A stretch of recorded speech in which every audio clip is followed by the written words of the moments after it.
Hello, can you hear me, Uncle? Hút ได้ยินแล้วนะพี่มวด hút chôn mà nè บานลือปุกบาน lư โจร lư ปุกโจร lư ปุกบาน lư lư บานปุกบาน nè บานปุกบาน nè ถามว่าเป็นยังไงบ้างสุขภาพดีหรือเปล่า គាត់ក្មួយសុំសួរពុកមាថាមិនដែរសុខភាពល្អអត់សុខភាពមិនដែរ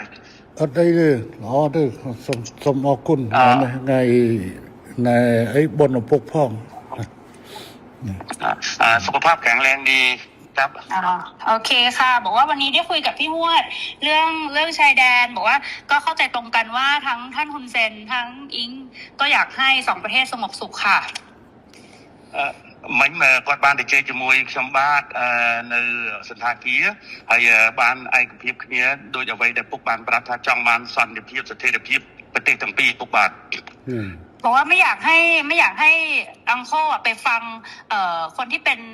ฝั่งตรงข้ามกับเราเพราะว่าพอไปฟังฝั่งตรงข้ามอย่างพวกแม่ทัพภาค2เนี่ยค่ะเป็นคนของฝั่งตรงข้ามหมดเลยซึ่งพอไปฟังนั้นเสร็จ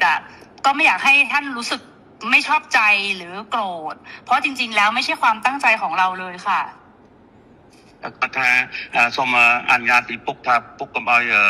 ស្ដាប់សម្ដីមេតបភូមិភាគ2ហ្នឹងក៏វាជាអ្នកដែលប្រឆាំងជាមួយនឹងរដ្ឋាភិបាលថៃដែរវាជាសត្រូវដែរដល់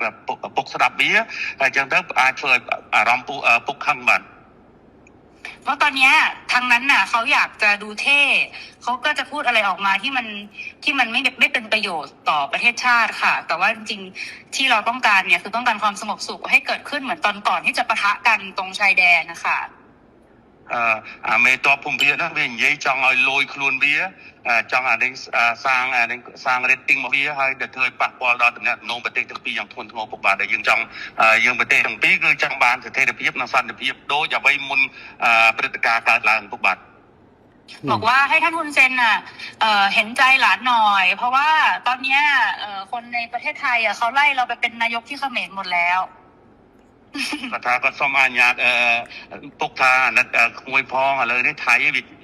ប្រជាជនថៃភាគច្រើនបានដេញហើយដេញក្មួយថាទៅនៅស្រុកខ្មែរទៅព្រោះជានាយករដ្ឋមន្ត្រីខ្មែរពុកបាទบอกว่าจริงๆแล้วถ้าท่านอยากได้อะไรก็ให้ท่านบอกมาได้เลยค่ะเดี๋ยวจะดูจัดการให้អញ្ចឹងពុកចង់បានអ្វីពុកអាចមានប្រសាសន៍ទៅគាត់នឹងរៀបចំធ្វើការងារនឹងបន្តជូនពុកតែម្ដងឥឡូវបញ្ហាដែលខាងនេះចង់បានគឺធ្វើម៉េចឲ្យណែច្រកព្រំដែនទាំងអស់ត្រូវបើកឡើងវិញជាប្រក្រតីអាហ្នឹងគឺថាការចង់បានខាងនេះគឺតែប៉ុណ្ណឹងនឹងជំហានទី1ขั้นตอนที่1อยากให้ชายแดนเปิดปกติเหมือนก่อนเกิดเหตุครับโอเคค่ะตรงกันព្រោះបញ្ហាហ្នឹងដូចគ្នាបាទយល់ដូចគ្នាបញ្ហានេះគឺខាងកម្ពុជាជាអ្នកដើរក្រោយទេតើតែខាងថៃបិទដែងដកយកបំរាមដែងបិទព្រំដែនបិទច្រកព្រំដែននេះចេញជាមុនបានកម្ពុជាចាប់ផ្ដើមអនុវត្តតាមក្រោយจริงๆเหตุการณ์เรื่องติดชายแดนเนี่ยฝ่ายไทยเป็นคนเริ่มก่อนฉะนั้นถ้าฝ่ายไทยเนี่ยถอนคำสั่งกัมพูชาก็ตามเลยเปิดปกติហើយរឿងនេះគឺកម្ពុជាមិនអាចធ្វើឲ្យមុនបានទេដោយសារកម្ពុជាបានខកចិត្តម្ដងហើយដោយសារកែសម្រួលកម្លាំងនៅមុំ3ប៉ុន្តែហើយថាឲ្យមានប្រក្រតីនៅតាមព្រំដែនប៉ុន្តែទីចុងបំផុតបែរជាខាងយោធាថៃនៅតែផ្កើននៅបន្តស្ថានភាពបិទទល់ដែនបិទច្រកដដែលเพราะว่าเราก็มีความผิดหวังเรื่องหนึ่งแล้วที่การมีปัญหากันที่ช่องบกเราก็พยายามตามที่ฝ่ายไทยต้องการแล้วก็การต้องการนี่เราก็บอกว่าโอเคนั้นเราก็ทำตามนะแต่ว่าขอให้สถานการณ์เข้าภาวะปกติแต่ว่าเราถอยแล้วเราถอนแล้วเราปรับกำลังแล้วแต่ฝั่งไทยยังเอาเรื่องด่านเนี่ยมากดดันอีกឥឡូវនេះគឺខាងកម្ពុជាគឺស្នើចេះឲ្យថៃបើកច្រកទាំងអស់ឲ្យបានមុនហើយបន្តទៅកម្ពុជាយូរបំផុត5ម៉ោងគឺកម្ពុជាអាចដកបទបញ្ជាទាំងឡាយដែលហាមឃាត់ការដឹកទំនិញផ្លែឈើបន្លែ ចូលកម្ពុជាគឺថានឹងដកបទបញ្ជានឹងចេញ ฉะนั้นท่านสมเด็จอยากให้ท่านนายกช่วยให้ฝั่งไทยเนี่ยถอนเรื่องการปิดด่านถ้าถอนปุ๊บฝ่ายกัมพูชาจะถอนเรื่องการห้ามสินค้าเกษตรนำเข้าอะไรทุกอย่างก็ถอน คือตอนนี้ค่ะ คือ ตอนนี้พี่หวดคือรัฐบาลโดนโจมตีหนักมากนะคะ เพราะว่าพอตอนที่ท่านสมเด็จออกมาพูดกับท่านฮุนมาเนตอะที่บอกว่าจะตัดน้ำตัดไฟอะไรเงี้ยค่ะคืออันนั้นต้องขอโทษด้วยเพราะจริงๆอะต่างประเทศอะเขาแค่รายงานขั้นตอนว่าถ้าเกิดเหตุการณ์ต่อไปประเทศไทยจะทำยังไงคือเหมือนอธิบายขั้นตอนให้ฟังไม่ได้บอกว่าจะทำแต่ตอนนี้เหมือนกับเรื่องตัดหนังตัดละครคือทำทุกอย่างหมดแล้วเนี่ยจริงๆน่าจะให้มันโอเคทั้งสองฝ่ายค่ะเหมือนเราต้องพูดพร้อมกันว่าเราตกลงร่วมกันแล้วรัฐบาลคุยร่วมกันแล้วว่าจะเปิดทุกอย่างให้กลับมาเป็นปกติได้เหมือนว่าจะเอาเป็นอิงกับคุณมาเน็ตก็ได้หรือยังไงก็ได้เนี่ยเหมือนกับว่าเราได้คุยร่วมกัน แล้วก็ทั้งสองฝ่ายเนี่ยอยากให้กลับมาเป็นเหตุการณ์ปกติแบบนี้ค่ะมันก็จะโพสใช่ไหมนายกอิงอยากให้โพสใช่ไหมให้นายกโพสว่าผู้นำของได้คุยกันแล้วอยากให้ใช่จะโพสต์จะยังไงก็ได้แล้วให้ท่านคุณจะแนะนำก็ได้ค่ะแต่ว่าเหมือนกับว่ามันต้องเป็นการตกลงร่วมกันนะพี่พวดเพราะว่าตอนนี้อิงกำลังโดนหนักมากเลยค่ะก็ถ้าอะไรนั่งสถานการณ์ไทยนั่นติดไฟกลางประเทศให้ขนมจำนวนมุ้ยก็สมมาไฟโตปีปกได้แต่เนี่ยน้องเปียกสงการบอตี้เนี่ยยืนกัดเพลิงจากอินเทอร์เน็ตเนาะนั่นคือทางอยู่ที่กี่มีนักแต่แบบไฮการ์ดเชียนนอเบียนปัญหาจำนวนมุ้ยจำนวนปีจำนวนใบดังนั้นดังยัยถ้าเธอปากป้อนแล้วก็กดสมตัวพ่อหรือน้องออเมียนในขนมกำนัดแต่เธอเบียบนังเตะปนอะไรนี่กดถักกดสมบอกปุ๊บฐานนักกดพ่อแล้วนึกน้องปฏิกูไฟกดเหมือนเต้นกดจองเอาปุ๊บหรือก็ពុកណែនាំសម្ដេចទៅប្តីហើយដូចជាគាត់ថាឥឡូវមេឡងទី2បាននិយាយគ្នាហើយថាចង់ឲ្យធ្វើសម្រួលសភាពការឲ្យបានមុនដែលមានព្រឹត្តិការណ៍នោះឲ្យប្រកបដីឡើងវិញដើម្បីសេចក្តីសុខប្រទេសទាំងពីរពុកបាទប៉ុន្តែខាងនេះចង់បានណាអញ្ចឹងប៉ុន្តែខាងនោះអត់ព្រមធ្វើខាងនោះអ្នកខាងនេះមិនមែនអ្នកបិទទល់ដែនទេខាងថៃអ្នកបិទទល់ដែនហេតុអីបានខាងនោះមិនព្រមបើកហើយ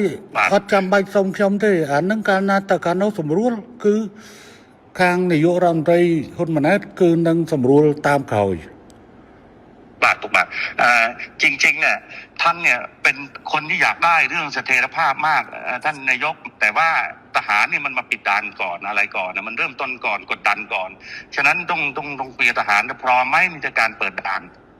พร้อมค่ะทั้งนี้ตามหมดทั้งนี้ตามหมดฮะทั้งนี้ตามหมดเลยท่านคือเราเปิดให้ได้อยู่แล้วพี่พวดแต่มันต้องเป็นการบอกว่าเราตกลงร่วมกันว่าเราเปิดไงพี่เพราะถ้าไม่อย่างนั้นของอิงของอิงยอมหมดไงอิงก็คือจะโดนเพราะว่าคือเพราะตอนนี้มันเลยมาถึงเรื่องก่อนด่าแล้วว่าค่ะปัดสมปุกมวยจ้ะแต่ซาแต่เบิดซาการในแต่ไทยเปิดไอ้เจ้าอดเบียนทางการจริงเนี้ยนั่นของสังคมไทยนั่งเวียกันเอาไว้แต่ทั้งใส่กระโปร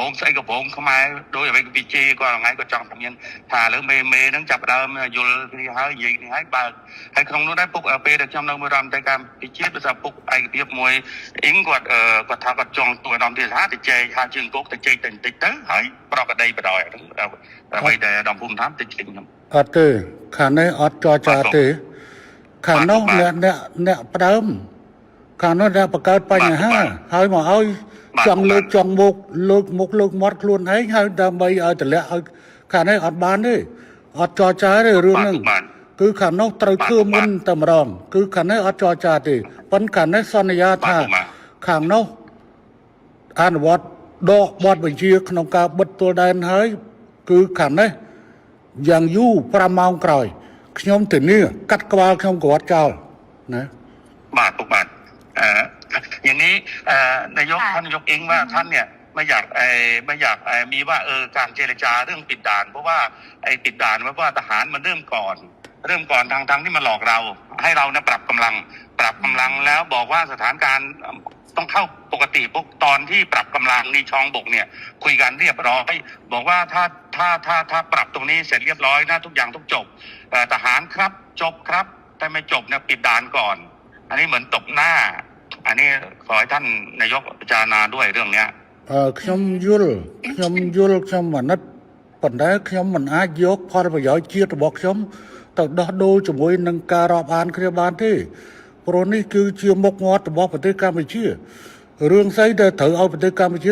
ទៅចរចាដើម្បីបើកច្រកព្រោះខ្លួនឯងអ្នកបិទខ្លួនឯងត្រូវធ្វើខ្លួនឯងទៅ เพราะว่าท่านเนี่ยเป็นลูกผู้ชายท่านคำไหนคำนั้นอ่ะเพราะว่าฝ่ายไทยเป็นคนเริ่มต้นก่อนและหลอกเรา แล้วก็ทางกัมพูชาเนี่ยเราก็โดนหนักเหมือนกันเราก็มีมวลชนเราก็โดนหนักเหมือนกันฉะนั้นถ้าฝ่ายไทยเนี่ยเริ่มแล้วไม่เกิน5 ชั่วโมงท่านี้ทุกอย่างก็เข้าปกติเลยเข้าปกติហើយពូសុំប្រាប់ទៅក្មួយឲ្យបានច្បាស់ខាងនេះត្រៀមមកជំហានទៀតស្អែកហ្នឹងបើសិនជាមិនអាចនេះបានទេស្អែកហ្នឹងគឺថាកម្ពុជានឹងដាក់មកជំហានទៀតគឺថា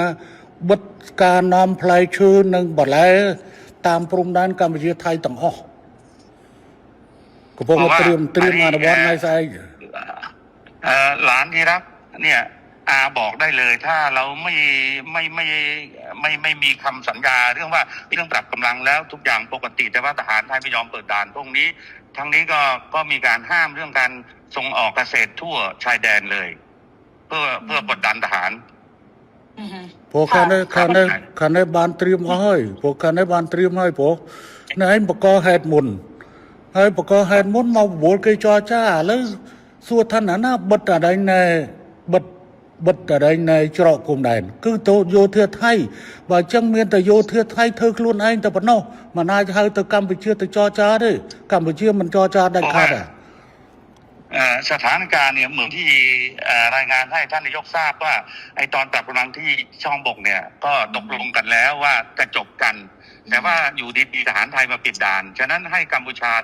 ไปเจรจาเปิดด่านดูแล้วไม่สวยไม่สมควรอย่างยิ่งต้องทหารไทยเริ่มก่อนถ้าเริ่มแล้วตรงนี้ก็ตามหลังไม่เกิน5 ชั่วโมงทุกอย่างปกติท่านลูกผู้ชายท่านจำเป็นลูกก็เดี๋ยวจะลองคุยกับทางกลาโหมดูค่ะแต่ว่าจริงๆแล้วเนี่ยตอนที่คุยพี่ว่าลองพูดด้วยละกันว่าจริงๆแล้วถ้าท่านฮุนเซนอยากได้อะไรให้บอกจะได้คุยกันได้ตกลงกันได้ค่ะเพราะว่าบางทีที่ท่านโพสต์ Facebook ออกมาคืออิงตอนนี้ก็คือรัฐบาลสั่นคลอนที่สุดแล้วค่ะตั้งแต่อิงเป็นนายกมาก็คือเรื่องกัมพูชานี่แหละซึ่งอิงไม่ออกมาตอบโต้อะไรทั้งสิ้นเพราะอิงก็รักแล้วก็เคารพท่าน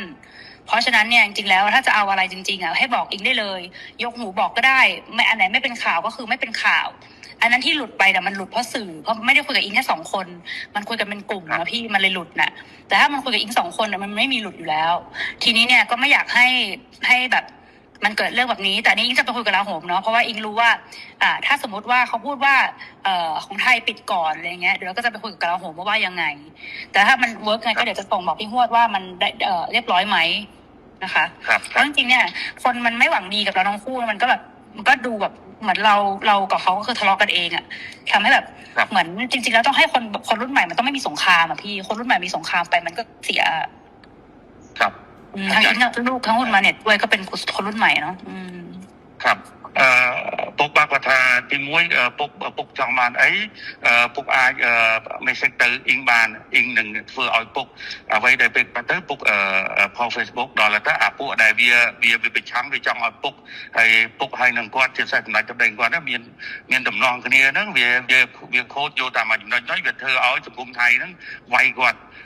ថាទី1វាចង់ឲ្យគាត់នឹងចេញមកឆ្លើយឆ្លងតែគាត់អត់ទេដោយសារគាត់គោរពជាពុកមាគាត់អត់ទេគាត់សុខចិត្តឈឺចោះឲ្យវាវាយចោះហើយហ្នឹងហើយបានគាត់ថាសុំពុកថាលើក្រោយចង់ដាច់ទៅពុកចង់បានអីអាច message គាត់មុនហ្នឹងគាត់បានប្រាប់តែថាប្រហែលជា3 ថ្ងៃទៅគាត់នឹងទៅថ្វាយគុំរីការឿងតបថ្ងៃហ្នឹងពុកបាទចារឿងហ្នឹងគឺកម្ពុជាវាតាក់ទងជាមួយនឹងការបញ្ជូលពលរដ្ឋរបស់ខ្លួនដូច្នេះគឺកម្ពុជាត្រូវតែហើយនឹងបញ្យល់ទៅដល់រដ្ឋដទៃទៀតដូច្នេះកម្ពុជាគឺមានតម្រូវការក្នុងការនិយាយទៅកាន់ប្រជាជនអញ្ចឹងវិធីដែលល្អជាងគេមានទៅប្រើ Facebook ហើយនឹង Telegram នៅនេះដើម្បីបញ្យល់ក្នុងការផុសចេញតែរឿងហ្នឹងគឺថាវាយើងខ្ញុំអាចកាត់បន្ថយបើសិនជាអាច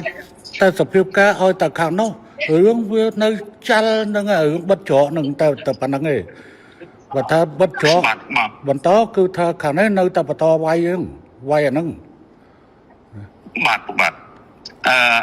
ท่านนายกท่านบอกว่าเรื่องการโพสต์เนี่ยท่านก็แค่ชี้แจงให้มวลชนที่นี้ทราบเท่านั้นเองไม่ได้ไปกระทบกับไทยอะไรมากแต่ว่าตอนนี้ก็ไม่เป็นไรถ้าหากว่าท่านนายกแก้เรื่องเปิดด่านให้ปกติเนี่ยท่านตกลงท่านไม่มีอะไรอีกแล้วก็จบ ได้ค่ะเดี๋ยวเราไปคุยกับลาผมดูแล้วก็ขอคอนเฟิร์มกลับมาเพราะเดี๋ยวจะคุยกับกองทัพก่อนแต่เราก็เดี๋ยวสั่งไปเลยค่ะพี่